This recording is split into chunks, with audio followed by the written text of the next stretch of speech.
relationship between the word and silence. The word that comes out of silence, out of the abyss of the Father, being, of God. And that word that brings the silence, that doesn't lose the silence of the Father, but brings the silence into the world, into the human realm, made flesh.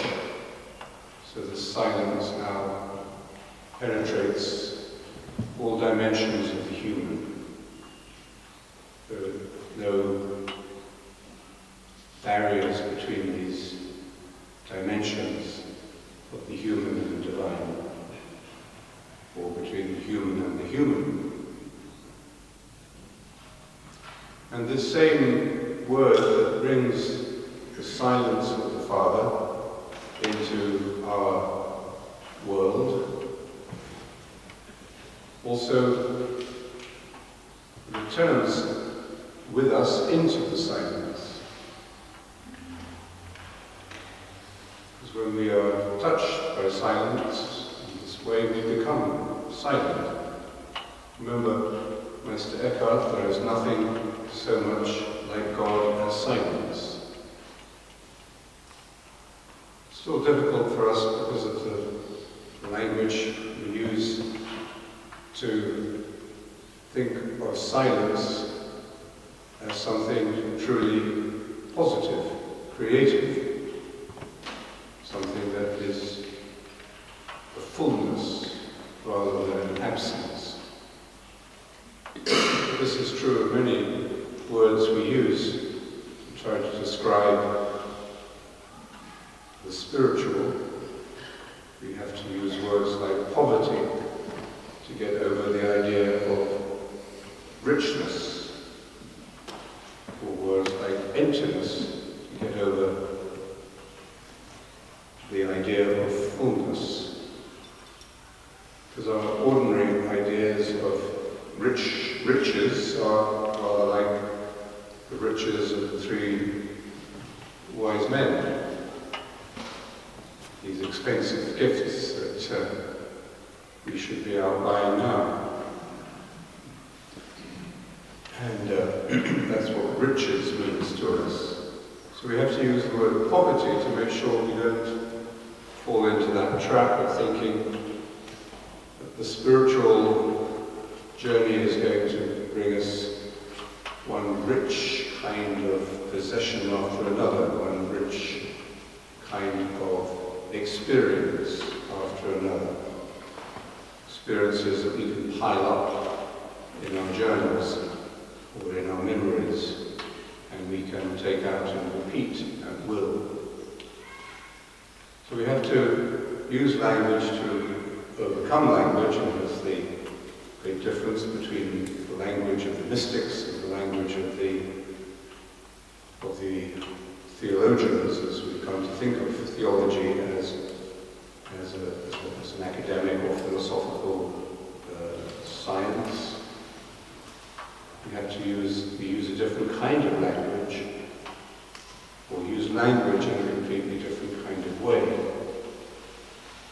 We use language much more as we use it in poetry than we do when we are negotiating for a wage increase on Southern Railways. So language can be used in different ways. And silence,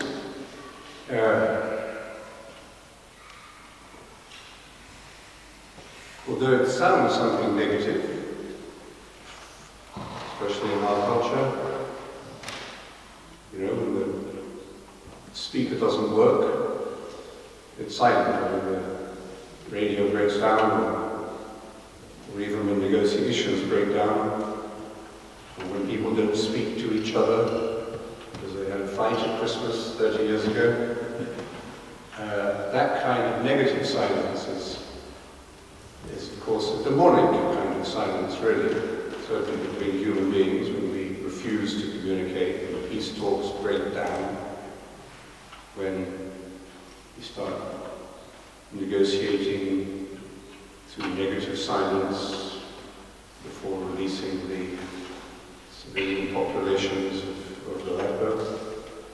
That is a demonic kind of refusal to communicate. But that demonic silence is really a form of distorted, perverted communication. But the divine silence is not incompatible with the Word. Because the Word carries the full silence of God. It's not a reduction of that silence. It's not a contradiction of that silence. This is the whole meaning of Christmas, that the divine and the human dimensions are now dancing together. They have penetrated each other. That the ordinary is now replete with the wonder and the dance of creation is happening visibly, perceptibly, in the most ordinary things. This has changed, should have changed, anyway, our whole idea of religion, as it did for the early Christians, really put religion into another category altogether. It was the idea of the sacred and the profane was radically overturned or redefined by the idea of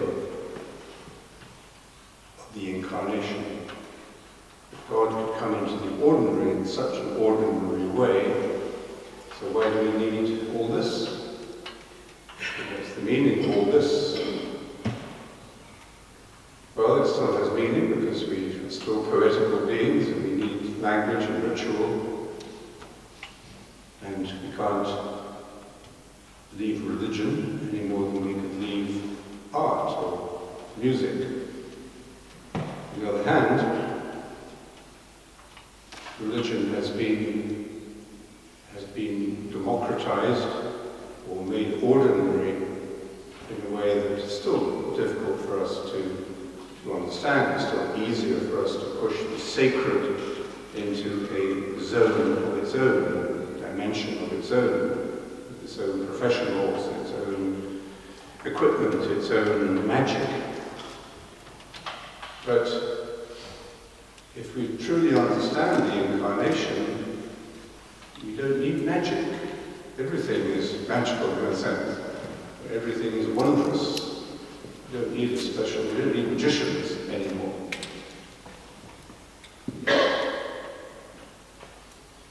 So this is why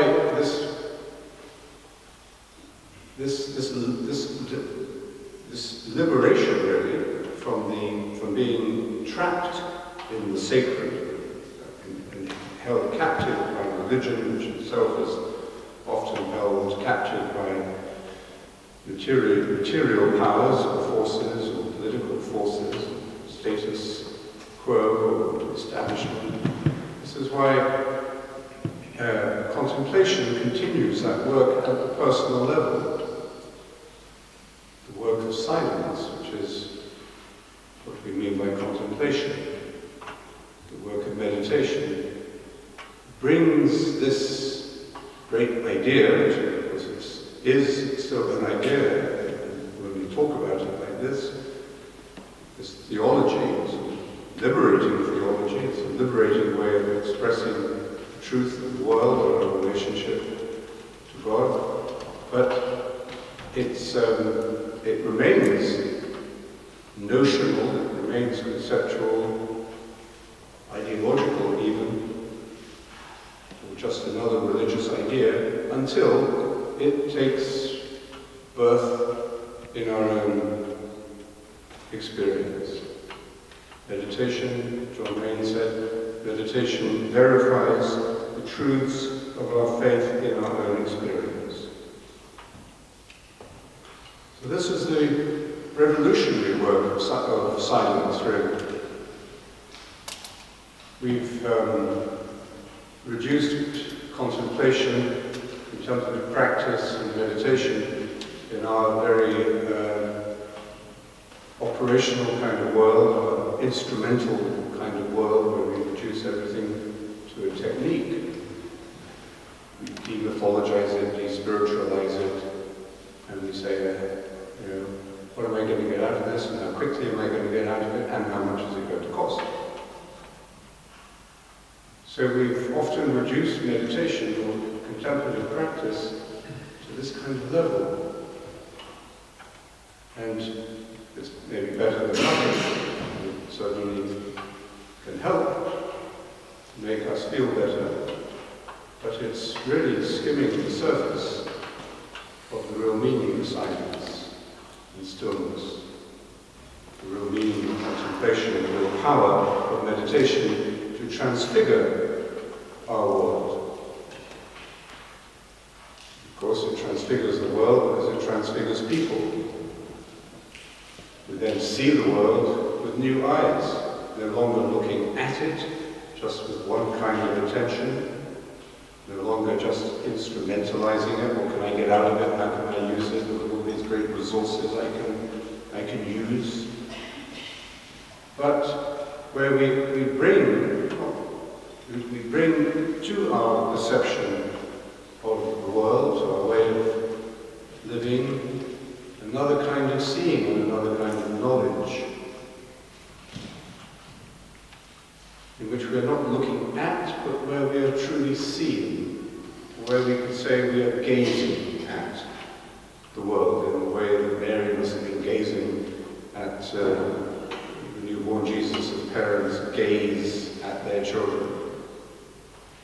There's nothing more entrancing to parents, young parents, than their newborn child. So it's this, the great word that is translated, or we translate it often as behold. Seems a very archaic kind of word, doesn't it, in religious language and many translations and in many mystical texts. Behold.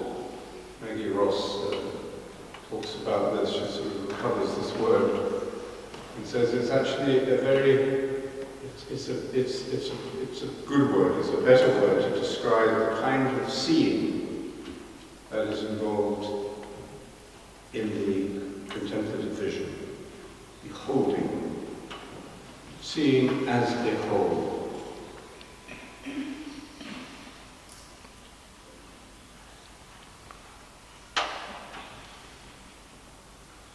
As long as we're seeing the world just in the way that Herod sees it. Herod, who just heard about the birth of Jesus and saw nothing except a kind of a political threat, interpreted it instrumentally, politically. As long as we're seeing the world just with that one half of our capacity, or less than one half of our capacity for perception, we are no longer silent. We're just looking for an answer, looking for a solution. And when we have this, of course, itself creates more problems. It complicates the problems we already have. Life is always going to be full of problems. But we add to those problems. We complicate life unnecessarily. When we try to solve all our problems with the same kind of perception which created those problems, we come up with endless new reports, endless new policies, endless new political hopes, dreams and lies. Ultimately, we end up in this post-truth state that we are in. We end up not believing anything. We're pushed out of the whole trust relationship relationship that we need, but no longer able to trust.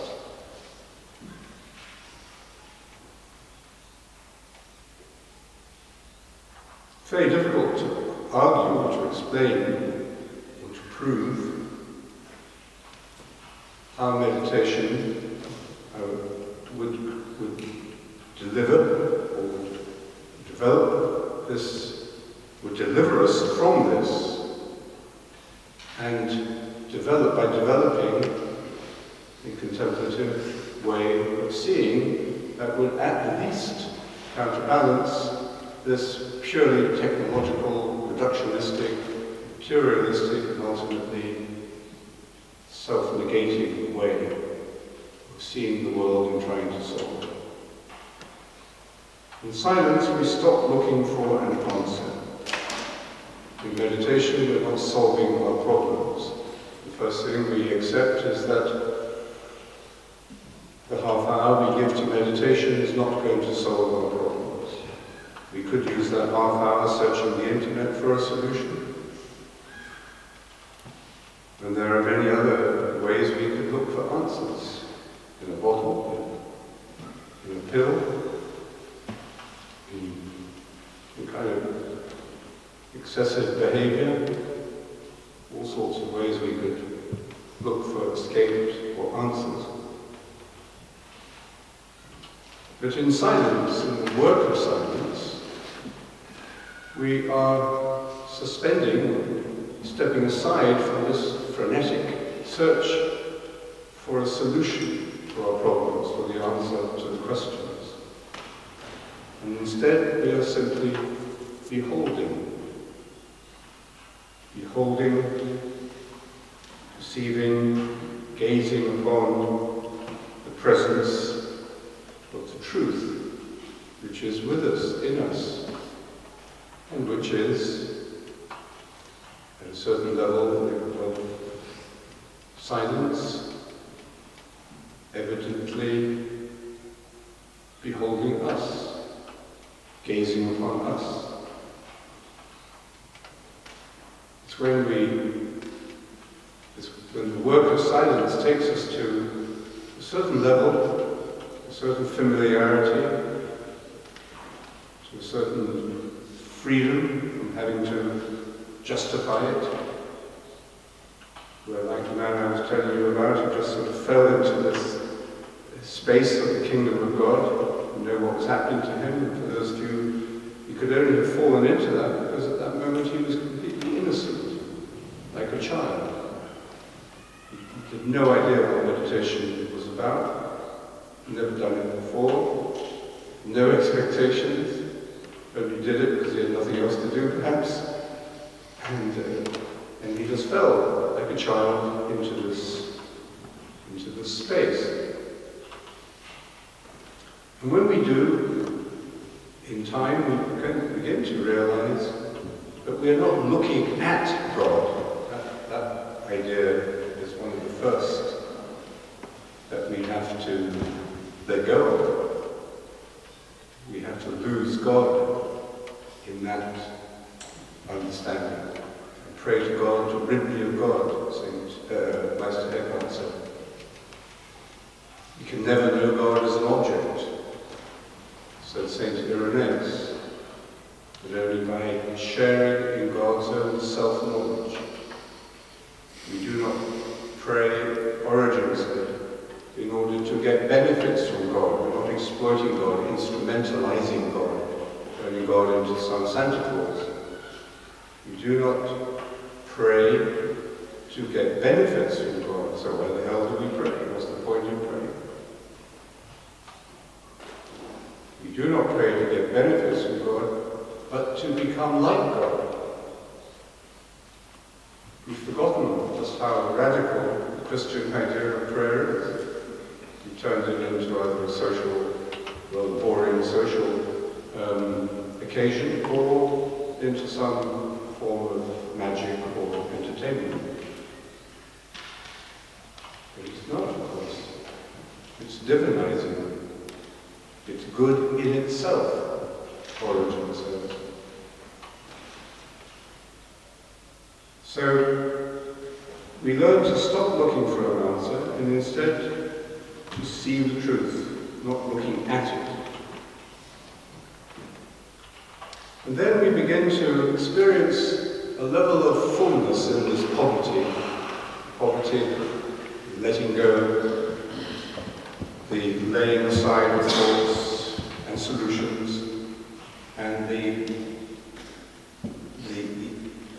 kenosis, the emptying out process of meditation.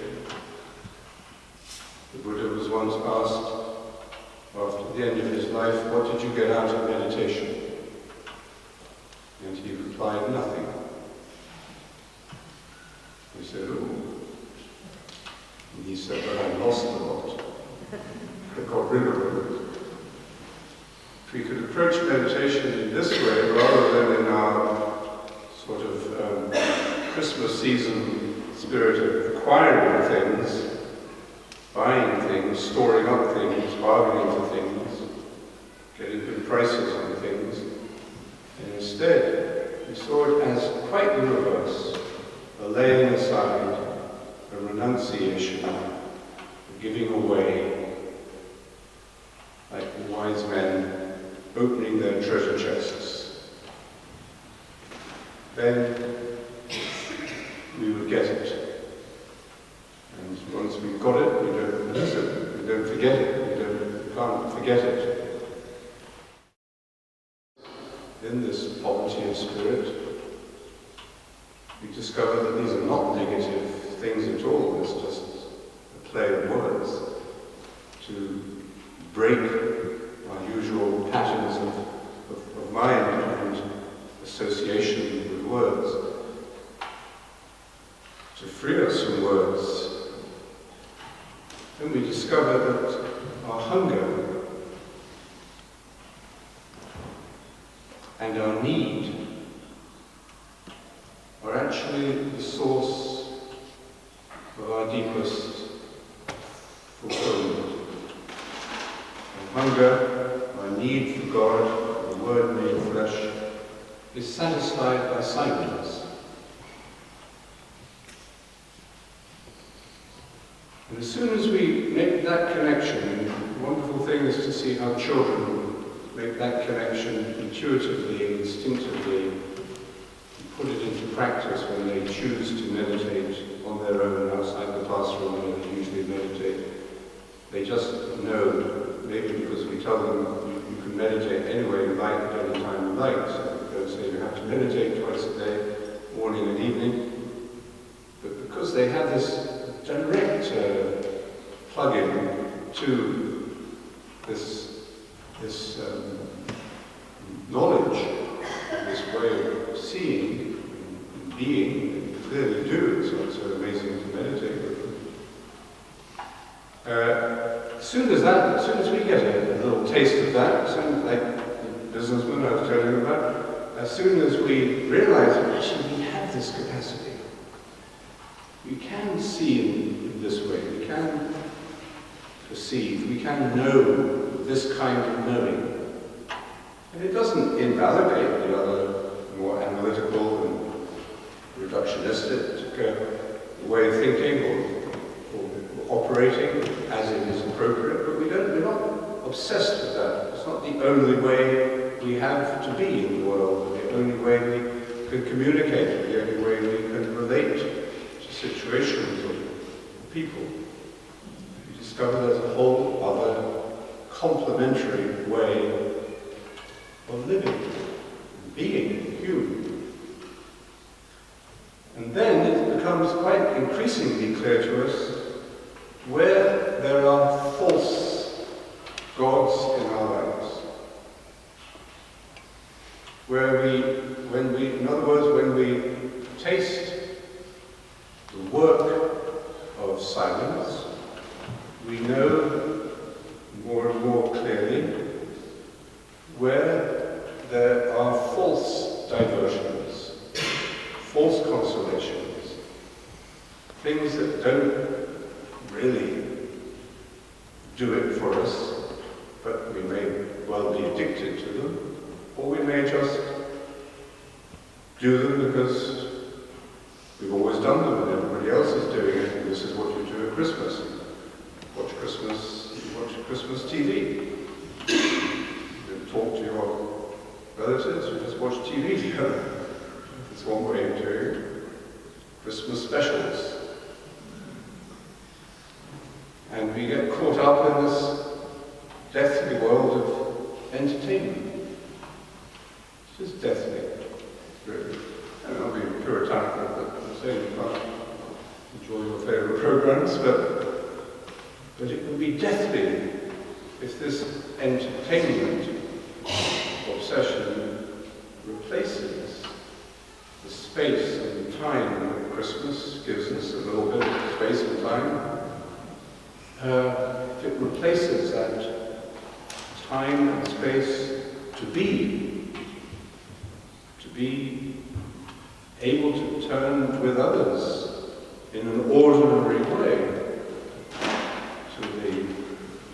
to the great energy, to the great mystery that we are actually celebrating.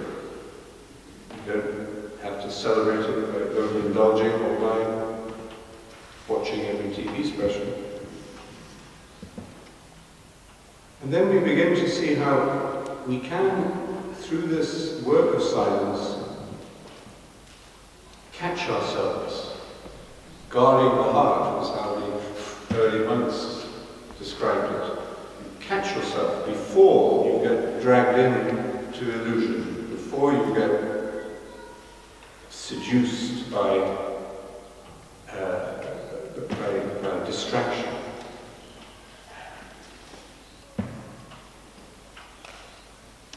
And we find ourselves able to meet with those we are with, to be in the place where we are. We may also recognize our habits of avoiding being with people we're with, because they're too real. Being in the place where we are because there must be a better place than this, something more glamorous. Maybe I should have gone there for Christmas. And we can do that just by turning on WhatsApp, and living with another person 1,000 miles away. Living with, but conspiring in a way and another way to avoid the gift. And also, with every gift there comes an invitation. When you receive a gift, you are receiving an invitation to respond by accepting the gift. If it's a true gift, it doesn't carry with it a demand that you have to give a gift in return. If you want to, you can. But the real response to the gift is the way you receive it. And the fact that you accept it in the spirit in which it is given. And that means every moment, every opportunity we have with other people to be in the place we are with them. That's what contemplative living is about, surely. That's why in this extraordinarily ordinary way, the work of silence done together creates community, creates a certain new way of being together, such as we have touched a little bit into today. To be together in the silence, and through that, to be able to be ordinary as well. So anything that avoids or leads us to be frightened of the encounter with the truth, inherently terrified, symbolizes this terror of the ordinary, this terror of the truth. Anything that avoids an encounter with the truth, presence is exposed by this work of silence. This is why, in a post-truth era, where you can't believe anything, where news is fake news, and everything is denial. It doesn't matter whether it's true or not, you just deny it. And nobody is accountable anymore, certainly no one's going to resign. So, what alternative is there except to increase the dose of silence, to restore the validity of truth, to have enough people who can listen and can discern the difference between truth and falsehood. Right from the very beginning of the story of the birth of Jesus, we are thrown into not only, as I said earlier, the world of devastation, the world of Aleppo, the Word of God came down into a world of destruction and violence. And it's the power of the Word, the silence of the Word, that can eventually overcome this. But we also see how St. John says, the Word made flesh came to his own. We were already carrying the imprint of the Word. We already had the brand of the Word seared into us. He came unto his own, but his own did not accept him. And throughout the Gospel there is the rest of the story is all about this drama of recognizing and not recognizing, accepting and rejecting. And sometimes it's a farce, sometimes it's comic. When making a lot of pantomimes, when the characters don't recognize each other, or mistaken identity happens. That's part of the drama of the story that unfolds from this birth of Jesus, until at the end of the New Testament there are these moments of recognition when the disciples who could not recognize, identify the risen Jesus at all, suddenly are able to recognize him.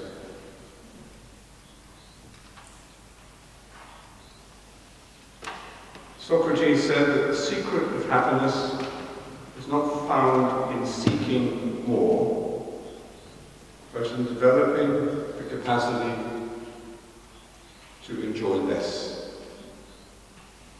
Not good for the economy, perhaps, maybe a more sustainable economy, but to enjoy less, to reduce the quantity, the volume, the mass, the weight, the heaviness of life, to trim it down, to live more simply, in other words, so that to see that the work of silence is a great simplification. We see it expressed in the way our desires will be changed. We will want different things to make us happy. We will want to spend our time, or whatever money we have, in different, more meaningful ways. The idea of waste becomes distasteful after a while. The idea of littering, I'm sure meditators litter less, don't you? Just horrifying to see on the side of the road, people just throwing bottles, empty plastic bottles out of the car. How could anyone do that? So mindlessly do it, so objectionably do it.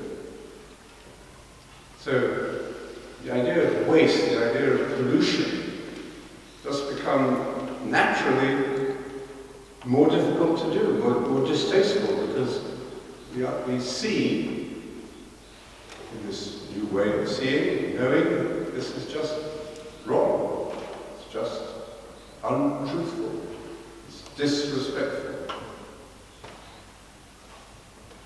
In an ordinary way, we just see it. Put it in your bag, take it home, throw it away, and recycle it.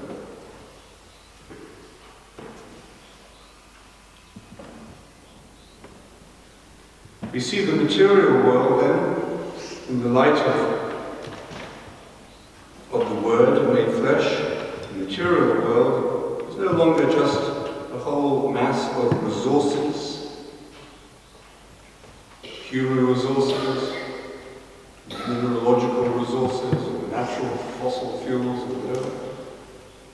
It's not just resources and how can we use them and exploit them. It's not just about capital. How much can we build up, set aside, possess? How much can we concentrate in the hands of the 1% who own most of it? So that the whole attitude towards the material world has changed, transfigured by this contemplative experience, by this work of silence. It's the way we see the world changes. That's the revolution. It's the revolution of the gospel.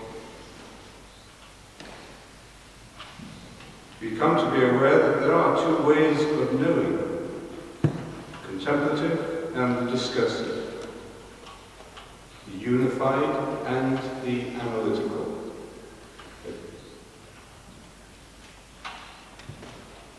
The simple and the abstract. What causes most of our problems is abstraction. It's incarnation. It's being ordinary, accepting that we are embodied. This is the fruit of meditation.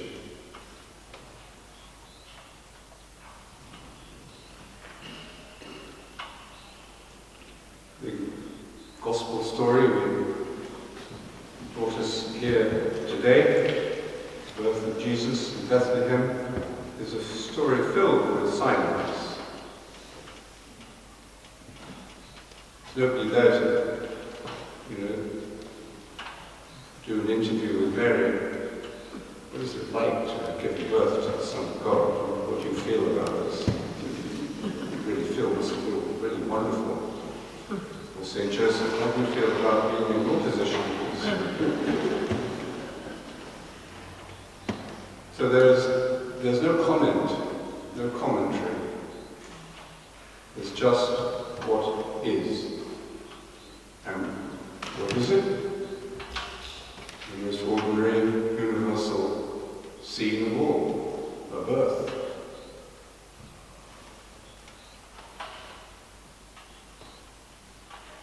There's a lot of noise around this silent scene. Herod, massacre of the innocents.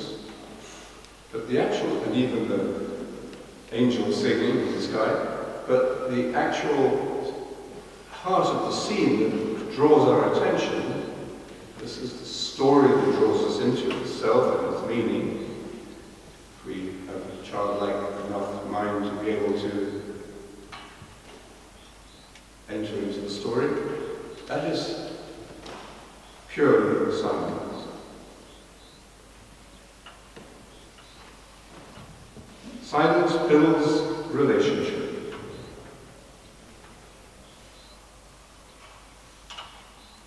And the reason it builds relationship, because there's something natural, as we see it happening in all the meditation groups, we see it happening here, we see it happening wherever people meditate in different traditions together. It builds another kind of quality of subtlety and relationship and friendship and trust.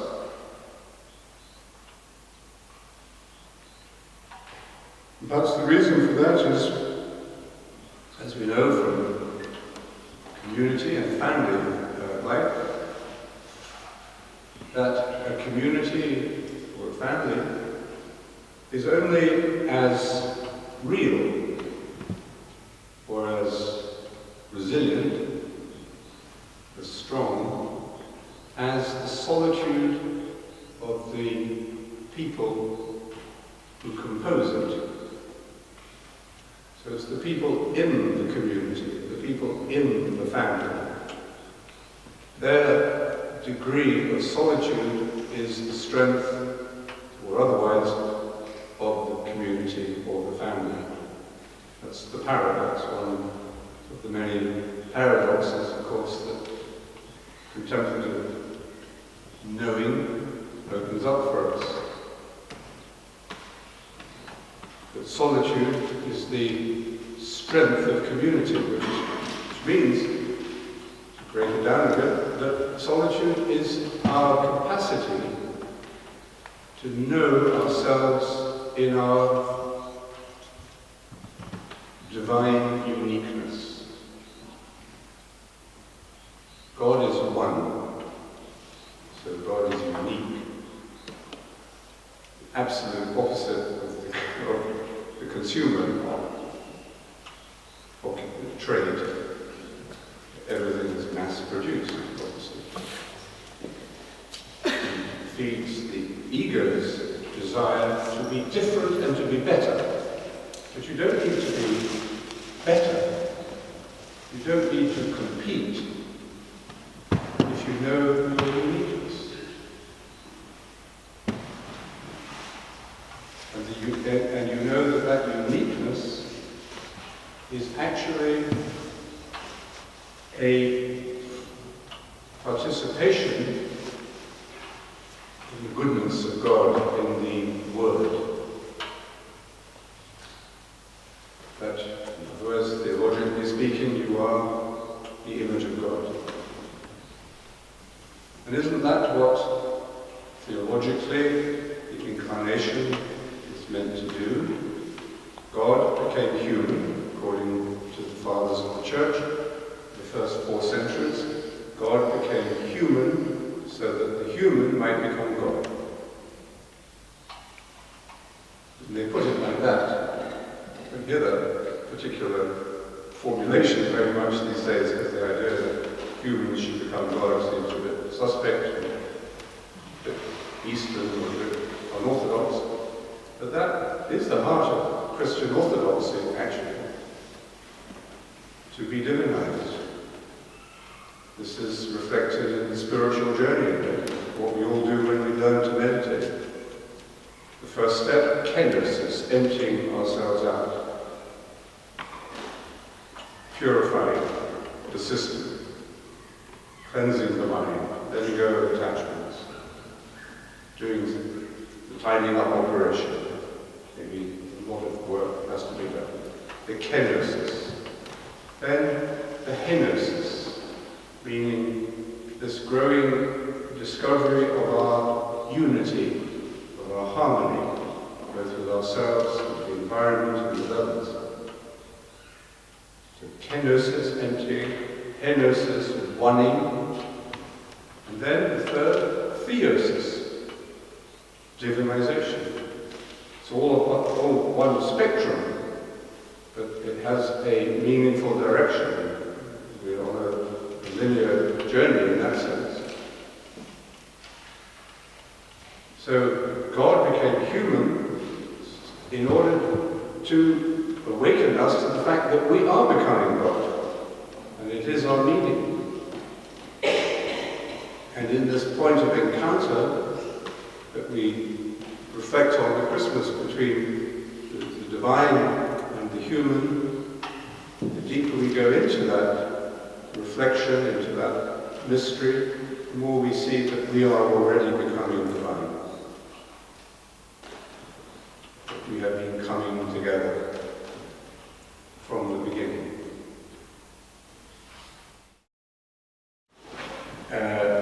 Or the Meditatio house community, or the Bonvo community, as it will be. It's not just, it's not only that, those are little buds